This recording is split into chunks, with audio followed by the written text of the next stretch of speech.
He stared directly at the burns carved into Mariana Gutierrez's weathered brown skin, at the numbers branded across her collarbone like she was cattle, at the dried blood trailing down her arms where the ropes had eaten through flesh.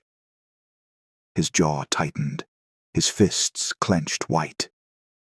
And in that moment, every rancher, lawman, and businessman in Fresno County knew he had just made himself their enemy. 3 hours earlier, Mariana had been dragged from her adobe home on the edge of town by men who wore badges but acted like wolves. They accused her of stealing water from the Kingsley estate during the drought. She denied it. They didn't care. They tied her to a wooden post in the center of the empty irrigation field, where the sun cooked everything it touched and mercy was a word no one remembered. Her gray hair hung in tangled clumps. Her dress, torn at the shoulder, revealed the markings they had pressed into her with a heated iron. The letter K for Kingsley, for ownership, for warning. She had screamed until her throat bled. No one came. The men left her there to die slowly, to become an example. That was when Nico rode past on his way back from selling horses in town. He heard her voice, faint and desperate, carried on the wind like a ghost. He could have kept riding. Most men would have. But Nico had never been most men. Now he stood before her, his shadow falling across her trembling body, and the question burning in his mind was simple and terrible. What kind of man stares at a woman suffering and doesn't turn away? The kind who is about to start a war. If this story stirred something in your chest, something that feels like truth trying to break through silence, then maybe you understand why stories like this need to be told. Maybe you know what it feels like when the world tells you to look away, but your heart won't let you. If that's you, then you already know why this matters. Mariana. Her eyes went wide with fresh terror. Was he here to finish what Kingsley's men had started? Or was he about to do something that would make him a marked man forever? Nico moved slow and deliberate, the way a man moves when he knows he is being watched by forces he cannot see. Mariana flinched as the blade caught the sunlight, and for a heartbeat she thought this was the end. But instead of pressing steel to skin, Nico sliced through the rope at her wrists. The fibers snapped with a sound like breaking teeth. Blood rushed back into her hands, and the pain made her gasp. She sagged forward, and Nico caught her by the shoulders before she could hit the dirt. "Easy now," he said, his voice rough as gravel. "I got you." Mariana looked up at him through tears and dust. Her lips trembled. "Why?" "Because leaving you here would make me the same as them," Nico answered. He shrugged off his leather vest and draped it over her shoulders, covering the brand, covering the shame. His hands were careful, respectful. He didn't stare at her wounds like they were spectacle. He treated her like she was still whole. "They will come for you," Mariana whispered. "Kingsley owns the sheriff. He owns the judge. He owns everyone who matters." "Then I guess I don't matter much," Nico said with a bitter smile. He cut the last rope at her ankles and lifted her to her feet. She wobbled, her legs weak from hours of suspension, but she didn't fall. Nico steadied her with one arm and scanned the horizon. No dust clouds, no riders. Not yet. "Can you walk?" he asked. "I can try." "That's all I need." He led her toward his horse, a sturdy chestnut mare with kind eyes. He helped Mariana into the saddle, then swung up behind her. She leaned back against his chest, too exhausted to care about propriety. The horse started moving, slow and steady, carrying them away from the irrigation field and toward the low hills where the oak trees grew thick. Behind them, the wooden post stood empty in the sun, still stained with her blood. Evidence of a crime no one would ever punish. evidence that Nico had just stolen. As they reached the tree line, Mariana turned her head and whispered, "There is something you need to know about Kingsley. Something worse than the brand." Nico's grip on the reins tightened. "What is it?" She opened her mouth to answer, but the sound of hoofbeats exploded behind them, fast and furious, and her words were swallowed by the thunder of approaching riders. Nico didn't look back. He kicked the mare into a gallop, and the world became a blur of dust and oak branches whipping past their faces. Mariana clung to the saddle horn, her frail body jerking with every stride. Behind them, the voices of Kingsley's men rose like a pack of hunting dogs who had just caught the scent of blood. "There he is! That's Larson! He's got the old woman!" A gunshot cracked through the air. The bullet hissed past Nico's ear and buried itself in a tree trunk. Splinters exploded. The mare whinnied in panic, but didn't slow. Nico leaned low over Mariana's shoulder, shielding her with his own body as another shot rang out. "They are going to kill us both," Mariana gasped. "Not if I can help it." Nico steered the horse off the main trail and into a narrow ravine choked with manzanita bushes and loose rock. The mare's hooves slipped on the stones, but she found her footing and pushed deeper into the canyon. The riders behind them cursed as their larger horses struggled to follow. Nico knew this land. He had grown up in these hills, hunting deer and rabbits with his father before the ranchers came and fenced everything off. He knew where the ravine split into two paths, one leading to a dead end and the other winding up toward an abandoned line shack his family used to use during cattle drives. He took the left fork without hesitation. The shouts behind them grew fainter. The hoofbeats slowed. Kingsley's men had taken the wrong path. Nico allowed himself one small breath of relief, but he didn't stop riding until the line shack came into view, a sagging structure of warped wood and rusted nails that looked like it might collapse in the next strong wind. He pulled the mare to a halt and helped Mariana down. Her legs buckled, and he caught her again, lowering her gently to the ground inside the shack. Dust motes floated in the dim light filtering through the cracks in the walls. The air smelled like old hay and mouse droppings. Mariana leaned back against the wall, breathing hard. Her face was grey with exhaustion. "You should have left me," she said. "Now they will hunt you forever." Nico knelt beside her and pulled a canteen from his saddlebag. "Then I guess we have that in common." Mariana took a slow sip of water, then looked at Nico with eyes that had seen too much suffering to carry alone. "I wasn't stealing water," she said quietly. "I was trying to stop them from poisoning it. And now that you have saved me, they are going to come after everyone you love." Nico froze. "What do you mean, poisoning it?" Mariana set the canteen down with trembling hands. Her voice was soft, but every word landed like a stone dropped into still water. "Kingsley has been dumping arsenic into the irrigation channels, small amounts, just enough to make people sick, just enough to drive the smaller farmers off their land when their crops fail and their children get fever." Nico's blood went cold. Why would he do that? "Because sick people sell cheap," Mariana answered. "He has been buying up land for half its value, telling people it is cursed, telling them the soil has gone bad, but the soil is fine. It is the water he has poisoned."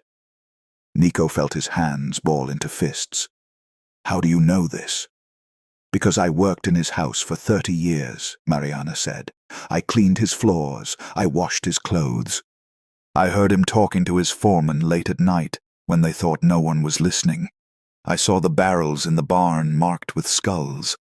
I knew what they were doing, but I was just an old woman. Who would believe me?"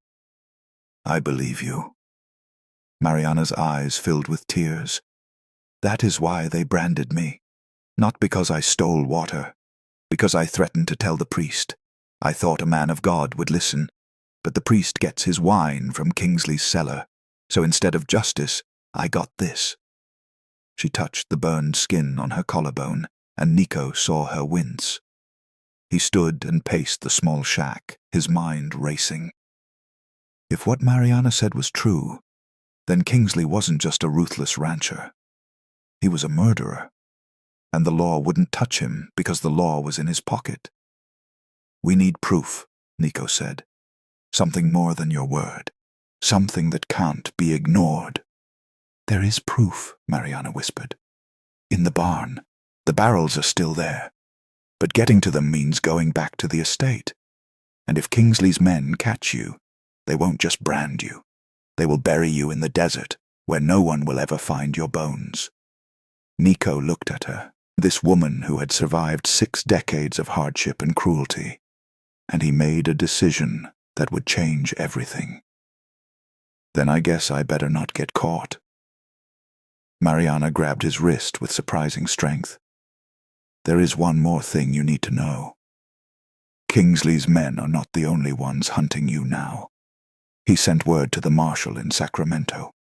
They are saying you kidnapped me. They are saying you are the one who branded me. By tomorrow morning, every lawman in California will be looking for your face." Nico stood frozen, the weight of Mariana's words pressing down on him like a collapsing mineshaft. They had flipped the story, turned him from rescuer into villain. It was brilliant and ruthless, and it meant he couldn't just ride into town and tell the truth. No one would listen. They would hang him before he finished his first sentence. "So, what do I do?" Nico asked, his voice tight. Mariana pulled herself upright, pain flashing across her face. "You do what they don't expect. You go to the people Kingsley has hurt, the farmers who lost their land, the families whose children got sick. You show them the proof, and you let them decide what justice looks like." Nico nodded slowly. It was risky. It was dangerous. But it was the only path that didn't end with him swinging from a rope. "I will need help." "There is a man named Thomas Reyes," Mariana said. "He used to work Kingsley's land until his daughter died from fever last spring. Kingsley paid him to stay quiet, but grief makes men do unexpected things. Find him. Tell him I sent you. He will listen." Nico helped Mariana onto a makeshift bed of old blankets, then checked the mare's saddlebags. He had enough supplies for 2 days, maybe 3 if he rationed carefully. He would have to move fast. Every hour he waited, Kingsley's lies spread further. Before he left, he looked back at Mariana. "Why didn't you just leave? Go to another town. Start over." Mariana smiled, sad and knowing. "Because running only works if you have somewhere to run to. And men like Kingsley, they own every horizon. Sooner or later, you have to stop running and start standing." Nico felt those words settle into his chest like seeds in good soil. He tipped his hat to her and stepped out into the fading light. The sun was setting over the California hills, painting the sky in shades of blood and gold. Somewhere out there, Kingsley's men were still hunting. Somewhere out there, innocent people were drinking poisoned water. And somewhere deep in Nico's heart, a quiet fire was starting to burn. If you are still here, still listening, then you already know this story is about more than one man and one woman. It is about the choice we all face when the world tells us to look away. Some of you watching this have already made that choice. You have stood when others walked past. You have spoken when silence would have been easier. Thomas Reyes's farm, he didn't notice the figure watching from the ridge above. A young boy, no more than 12, with a rifle slung over his shoulder and eyes full of something that looked like hate. The boy turned and ran toward town, and Nico's fate was sealed before he even knew the trap was closing. Thomas Reyes lived in a wooden shack at the edge of a dead orchard.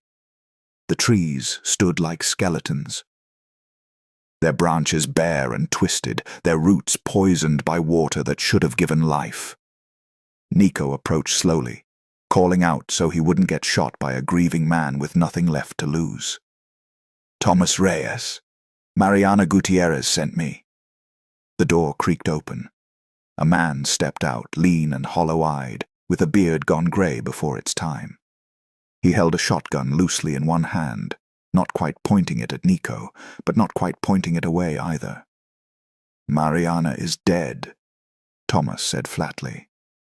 "Everyone knows Kingsley's men left her in the sun." "She is alive," Nico said, "and she told me about your daughter." Thomas's face changed. Something cracked behind his eyes and the shotgun lowered. "Where is she?" "Safe, for now. But she needs our help. We all do." Nico dismounted and walked closer, hands visible, movements slow. "Kingsley poisoned your water. He poisoned your daughter, and he is going to keep poisoning people until someone stops him." Thomas stared at him for a long moment, then spat into the dirt. "I know. I have always known. But knowing and proving are different things, and proving and surviving are even more different." "Then let's survive together," Nico said. He told Thomas everything: the brand, the confession, the arsenic barrels hidden in Kingsley's barn, the lies spreading about Nico being a kidnapper. By the time he finished, the sun had set completely, and the only light came from a single lantern hanging inside Thomas's shack. Thomas sat down on the porch steps, his shotgun resting across his knees. "If we do this, if we go after those barrels, Kingsley will kill us. You know that, right?" "I know. And even if we get the proof, and the law won't care, they are all bought." "Then we take it to the people," Nico said. "We show them what Kingsley has done, and we let them decide." Thomas looked up at the stars, at the vast California sky that had once promised freedom and opportunity, but had delivered only loss. "My daughter's name was Elena," he said quietly. "She was 7 years old. She liked to sing while she picked apples. After she died, I thought about putting a bullet in Kingsley's head, but I was too much of a coward." "You weren't a coward," Nico said. "You were a father trying to survive." "Maybe," Thomas said, "but I am done surviving. Let's go get those barrels." They saddled Thomas's old mule and rode toward the Kingsley estate under cover of darkness. But halfway there, they heard voices. A group of men with torches moving through the hills, searching. And leading them was the 12-year-old boy Nico had seen on the ridge, pointing directly at the path Nico and Thomas were riding. Nico and Thomas pulled their horses off the trail and into a thicket of scrub oak. The torches moved closer, orange flames bobbing like angry fireflies in the dark. Nico counted 8 men, maybe 10. Too many to fight, too many to outrun if they were spotted. "That is Kingsley's nephew," Thomas whispered, nodding toward the boy. "Name is Charlie. Mean little thing. Likes hurting animals." The boy was talking fast, gesturing wildly. "I saw him up by the old line shack. He had the old woman with him. If we hurry, we can catch them both." One of the men, a thick-shouldered brute with a scar across his cheek, grinned. "Kingsley said bring Larson back alive if we can, but if we can't, well, accidents happen." They laughed. The sound made Nico's stomach turn. He glanced at Thomas, who had gone pale and still. They were trapped. If they moved, the horses would give them away. If they stayed, the search party would eventually sweep through the thicket. Nico made a decision. He handed Thomas the reins to his mare and whispered, "Get to the barn. Get the proof. I will lead them away." "That is suicide," Thomas hissed. "That is the only chance we have." Nico slipped off his horse and moved to the edge of the thicket. He picked up a rock and hurled it into the darkness, far to the left. It clattered against stone. The men turned toward the sound, torches swinging. "Over there!" Nico bolted from cover, running hard toward the opposite ridge. The men shouted and gave chase. Torches swung wildly as they crashed through the brush. Gunshots cracked the night air, bullets whining past Nico's head. He ran like his life depended on it, because it did. His lungs burned, his legs screamed. But he didn't stop. Behind him, Thomas watched Nico disappear into the darkness, then turned his mule toward the Kingsley estate. He rode low and fast, praying that Nico's sacrifice wouldn't be for nothing. Nico reached a steep ravine and didn't hesitate. He jumped. The fall was longer than he expected. He hit the ground hard, rolling through rocks and thorns. Pain shot through his shoulder, but he forced himself to his feet and kept running. The torches were still behind him, but they were slower now, the men struggling with the terrain. He ducked into a narrow canyon and pressed himself against the rock wall, breathing hard, trying to quiet his heartbeat. The men passed by, cursing and arguing about which way he had gone. Nico waited until their voices faded, then started moving again, circling back toward the estate. He had bought Thomas time. Now he just had to hope it was enough. When Nico finally reached the edge of Kingsley's property, he saw something that made his blood run cold. Thomas's mule was tied outside the barn, but the barn doors were wide open, and inside, lantern light flickered, and standing in the doorway, holding a rifle pointed at Thomas's chest, was Kingsley himself. Nico moved through the shadows like a ghost. Every step was calculated, every breath controlled. He could see Thomas inside the barn, hands raised, face pale in the lantern light. Kingsley stood before him, tall and broad-shouldered, dressed in a fine suit that seemed obscene in a place that reeked of hay and poison. "You thought you could just walk onto my land and steal from me." Kingsley's voice was smooth, almost amused. "You people never learn." "I am not stealing," Thomas said, his voice shaking. "I am taking evidence." Kingsley laughed. "Evidence of what? That I am a businessman? That I know how to turn a profit?" He gestured toward the barrels stacked in the corner, each one marked with a white skull. "Those are for pest control, perfectly legal." "You have been poisoning the water," Thomas said. "You killed my daughter." "Your daughter died of fever," Kingsley said. "Tragic, but not my fault." He raised the rifle slightly. "Now, where is your friend? The one who took the old woman?" Thomas didn't answer. Kingsley's finger moved toward the trigger, and that was when Nico stepped into the barn, hands empty, voice steady.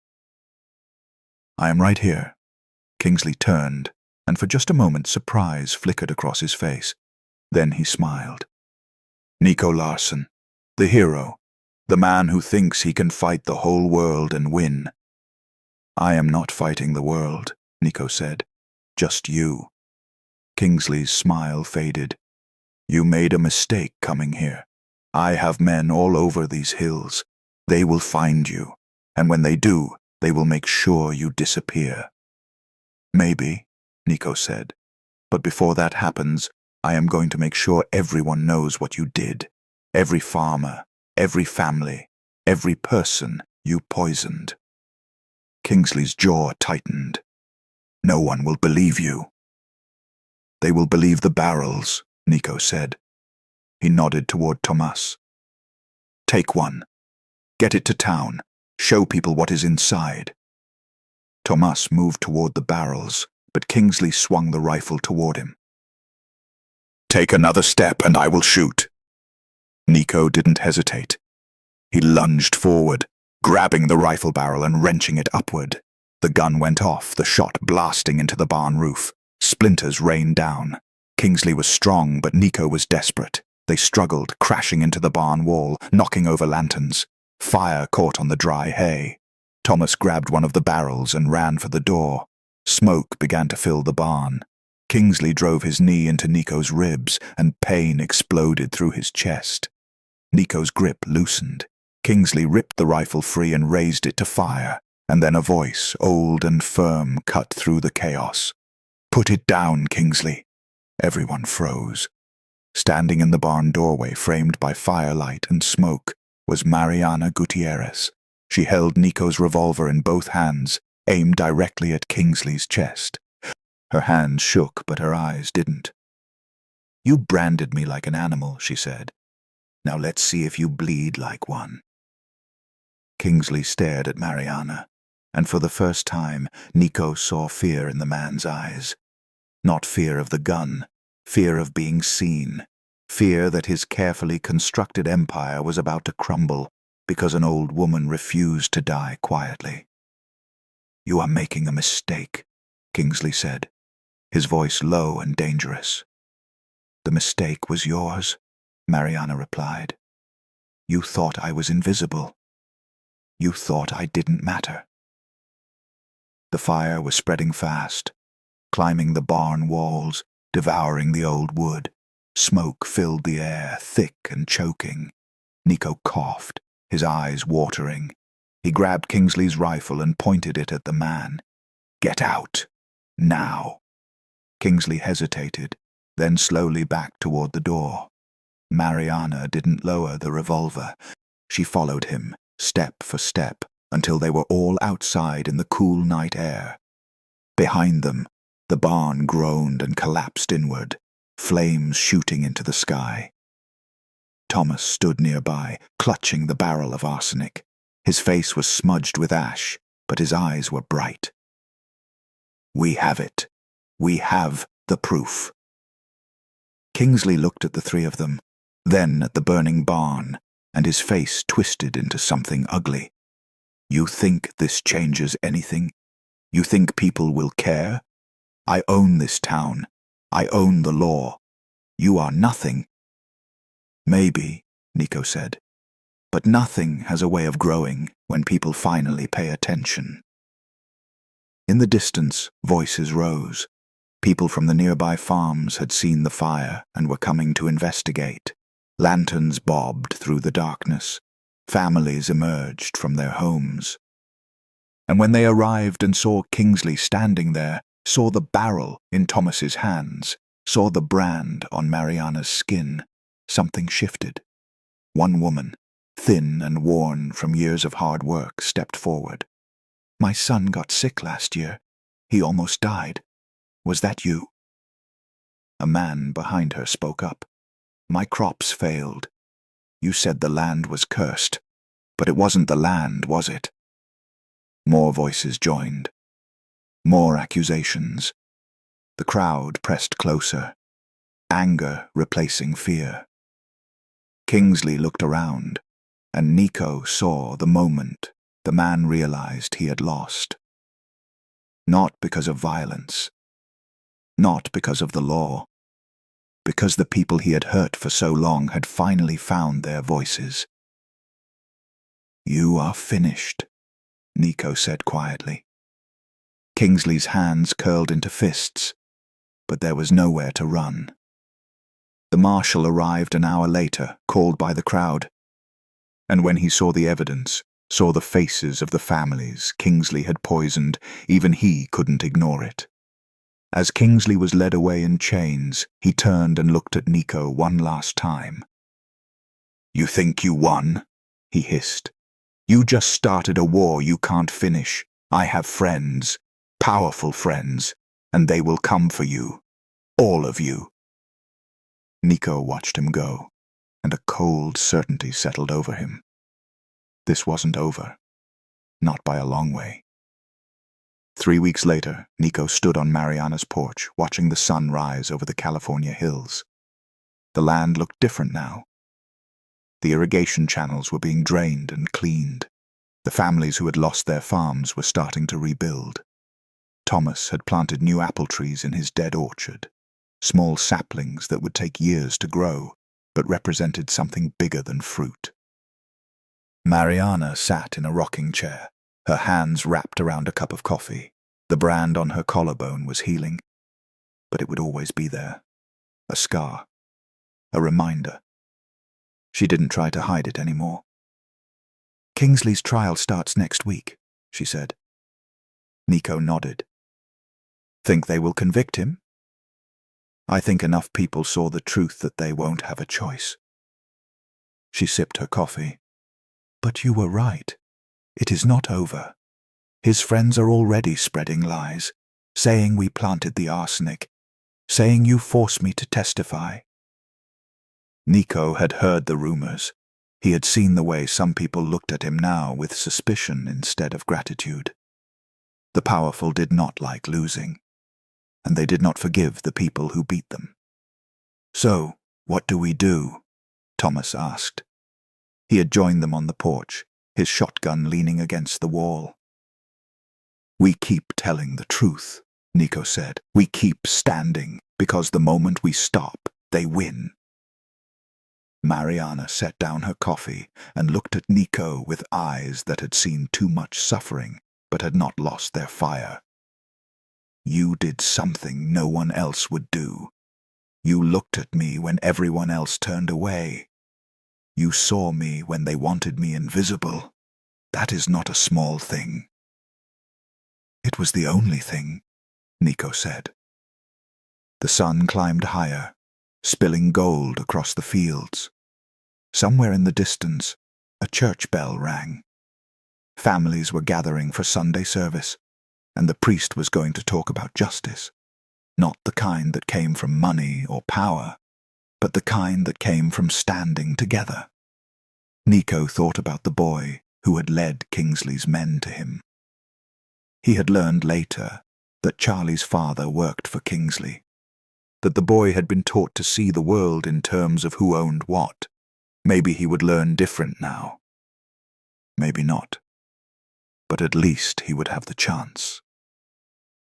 "You know what the strangest part is," Tomas said. "People keep asking me why I helped you, like it is some big mystery. Like standing up for what is right is supposed to be complicated." "It is complicated," Mariana said gently, "because standing up means risking everything.